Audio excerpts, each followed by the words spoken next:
Hey up YouTube, join me back at home in the kitchen, probably tell by the sound, back at home in the kitchen. Today we're going to do something a little bit different.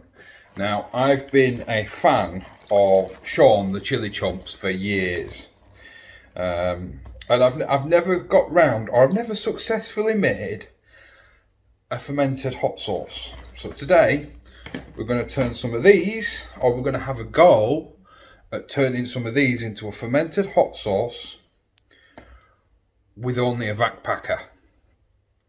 Come with me if you want to find out how that's done.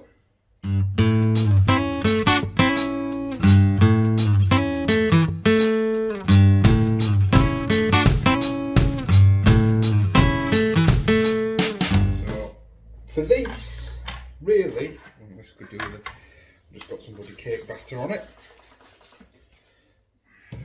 Not that I'm going to use the surface of it, but you know,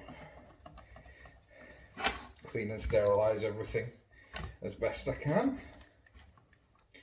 Sorry for the waffling. I thought I was prepared. Sorry, my life. So, yeah, everything's clean, everything's sterilised. Try to stop touching everything, Ross. What we're working with today is largely cayennes. Now, these are a hot lemon cayenne, or a variety of cayenne that have a slight citrus twang to them. So, no, there is something else I need that I've forgotten. Give one sec. That'll do. We need a bowl, because everything has to work by weight, and you do need to be relatively precise. So what we're going to do, we're going to tear that off, and I'm going to top off all these chilies, just 'cause it's what I prefer. You don't have to take the green tops off when doing a ferment. It's just a preference of mine. So I've got 214 grams of peppers here. And I'll try and remember to do some funky editing. But we've got 214 grams of peppers here in this bowl. The other ingredient, I'm going to be cheap and use a cooking salt. Now that cooking salt does have an anti-caking agent in.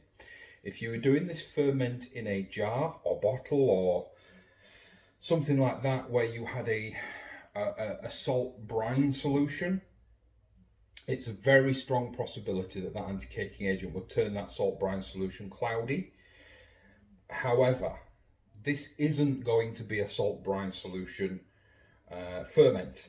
It's going to be a VacPak ferment, which means that it's not sat in water. So let me clear this away and we'll get on with the next stages. So give me 2 minutes and I'll be right back with you. When I said my blender was as old as me, I'm not far off the truth there.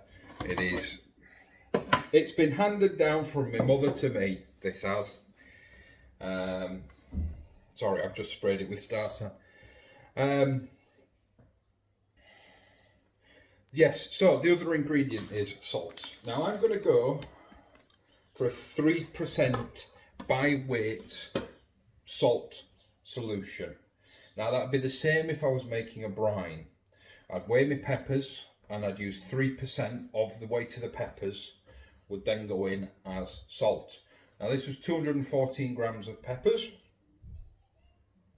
Now obviously you can do the math there. Come on, tear out, there we go. But 1% of that is 2.1 grams. So 3% of that is 6.3 grams. Now this doesn't weigh in 0.3, so I'm gonna go for just 6 grams of salt in this mash. You are safe, generally speaking, if you go above 1.5 to 2% salt. I'm going to go with 3 just to make sure. Also, obviously, as I've already mentioned, I'm going for a sort of Frank's style hot sauce, an American buffalo wing style hot sauce. So in that scenario, there will be vinegar added to this as well when it gets to the point where I'm going to make the sauce itself. So what effect that has is that will further push the pH in the right direction. But we'll talk about that, because I may follow this up with a making of the sauce video. I don't know. I mean, if you want professionalism, if you want sort of better how-tos, I've got 7 grams of salt there. That's fine. And it's literally as much as that. Then I do suggest you head over to Sean, the Chilli Chomp. His videos are amazing. So all I'm going to do with these peppers is just a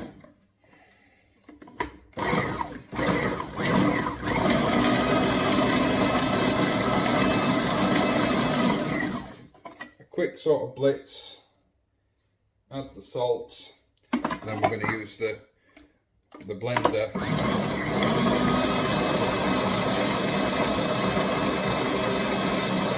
sort of get that salt right the way through the peppers. As I said, I'm not all about I'm not making a mash per se here.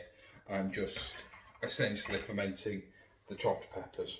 So we'll talk about sort of VacPaking and the method thereof. The idea is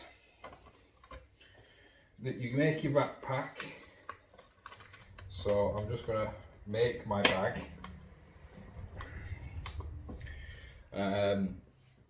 Make your VacPak. It's a good idea to double seal all your edges, which is exactly what I'm about to do. And you make your bag twice the size you're going to need for your peppers. So let me just get my spatula, because we're about to have a fun time of getting the peppers into the bag. That's always fun and games. So yeah, we've got one seam, we'll do another one. But what this does is it kind of makes a very safe environment for short ferments. If you were doing a long ferment, then this is not an ideal technique for a long ferment. Now I reckon that is going to be more than plenty of a bag. Knocking that down. So we've got the fun and games of getting peppers into the blender.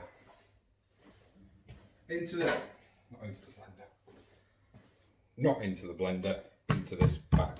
You want to get as little, did I just move you, sorry, of this stuff around the top of the bag, because that will impede your ability to make a vacuum. So we'll get all this into the bag, or we'll try and get all this into the bag.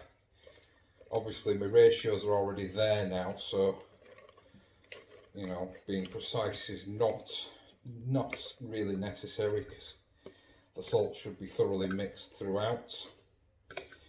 Tell you what, for cayennes, there's a lot of seeds in there. I think these might be quite warm.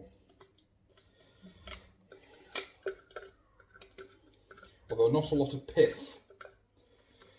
That's P-I-T-H.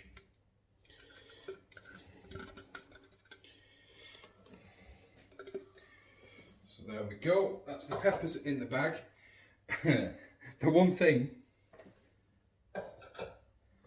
I'm going to take the time to mention now is I am making a very conscious effort not to touch my face during the entire time I'm recording this video.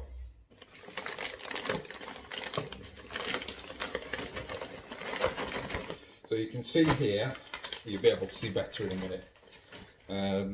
But you can see that there is loads of room in this bag, and what you'll find, what we're about to do obviously, it's a VacPaking technique, is we're going to take all the air out. Now if your VacPacker has, like mine has, a normal and moist setting, I always use mine on the moist setting,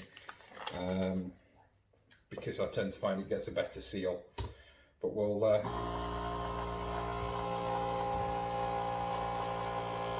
vac these down.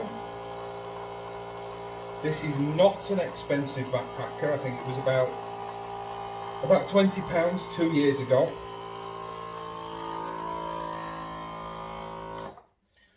And we just want to stop that there because you see all the juice go shooting up, and we don't want to lose all that. And we also don't want that to impede the seal that we're about to get. So what you'll find with this now, you want to put it in a temperature regulated space if you've got it. I don't have it. So these are going to go in. I've actually got an old fridge that is turned off under here that I use for all my pickling and things like that.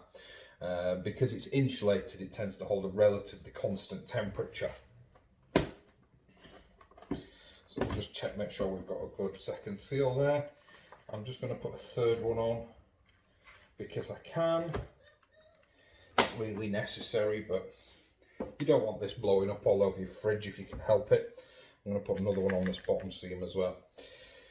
But this bag will expand. If your ferment is working, this bag will expand quite a lot. It will inflate. So this method, as I keep saying, because it's quite important that I get this message across, this method is only suitable for short fermentations. Because obviously, I mean, if these were to stay in here for a couple of months, you could burp this bag by snipping the corner and then resealing. But in my opinion, you're kind of asking for a world of pain because you've gone through a lot of effort to make sure that this is as sterile as possible.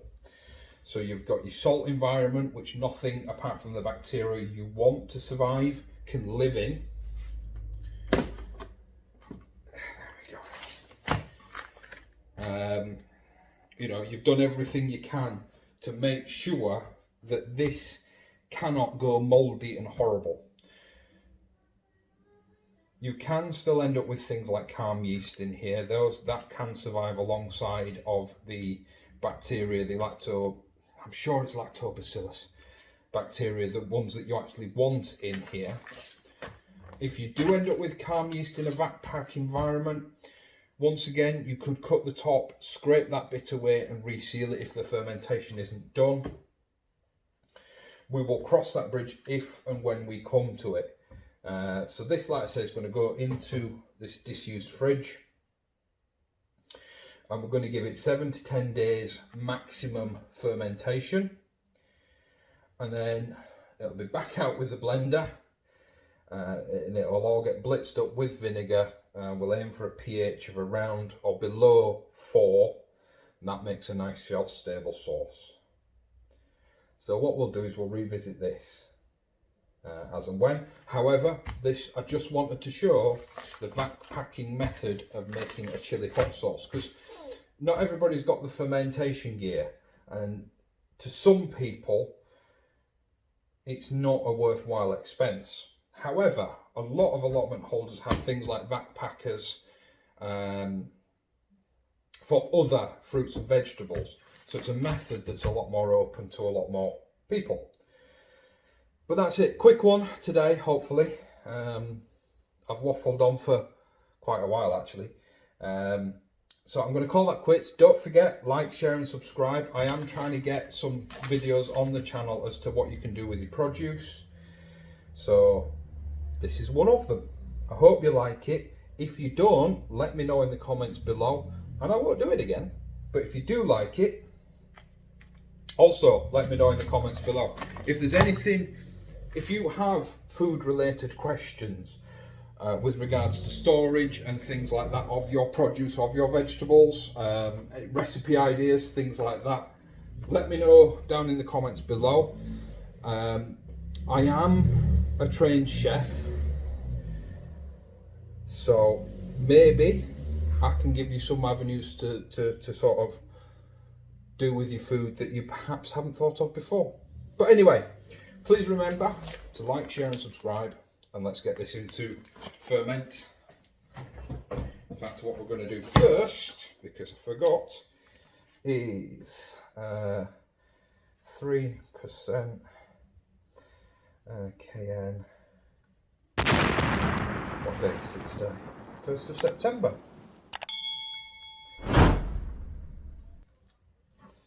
Label your bags, that way you know how long the ferment has been and it enables you then to build up a recipe, because maybe you think, maybe when you make it you think, wasn't quite sour enough. You can always increase that ferment time. So into the storage cupboard it goes. Like I said, don't fold the bag or anything like that, because it will expand. So now I'm going to go wash my hands. Like, share and subscribe, and I'll see you later.